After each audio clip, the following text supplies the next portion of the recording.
Hi, this is Conversations with Kim, and today we're going to be talking about custody and parenting time. There are two types of custody in the state of Michigan. There's legal and there's physical. Legal custody is almost always awarded jointly, but either one can be joint, sole to mom, or sole to dad. Legal custody just means that it's the state's way of saying you have to co-parent.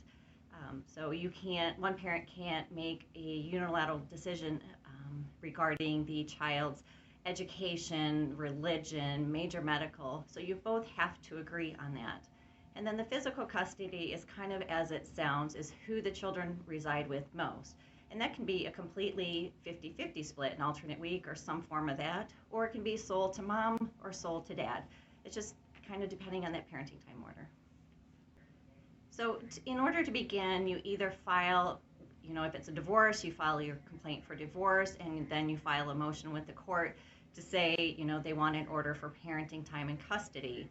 If you are not married, it's kind of the same process, but it's a different type of complaint, whether it's a complaint for custody, a complaint to establish paternity. All of those kind of get filed with the court, and then again, you file the motions for parenting time to ask the judge to make an order regarding parenting time. Custody is always revisitable until the children age out. There are certain parameters of the law which would indicate whether custody parenting time can change. There's a bunch of different factors, what's happened in the custody arrangement, what's happening at mom's house, what's happening at dad's house, and the court determines then if there's enough information that they can proceed for custody change, or if there's not, then nothing will happen. There are a couple of different ways that you can handle regarding a parent violating the court's order. The first one is you can file a complaint with a friend of the court, and they can help address those issues with the other parent or the offending parent and see if you can mediate some way to resolve that issue.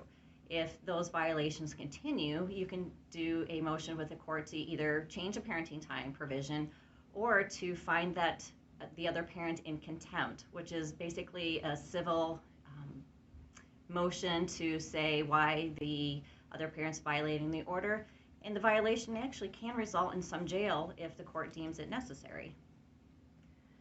In the state of Michigan, grandparenting rights are a thing. However, it's a little difficult at times to get them. There's a number of different parameters that have to be followed. Usually it's when the grandparent's child has died or maybe incarcerated or can't somehow exercise their parenting time. They can file a motion with the court to ask for those grandparenting rights. Now, it isn't going to be stepping into your child's parenting time. It is going to be fashioned in some form that would make it good for the children to at least continue that relationship.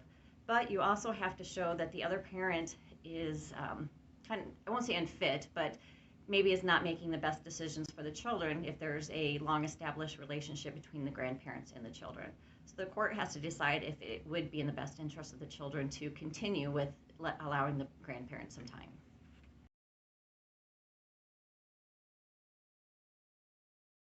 You can go through my website, which is kbergerlaw.com. You can phone at 517-797-6021, or you can email at office@kbergerlaw.com.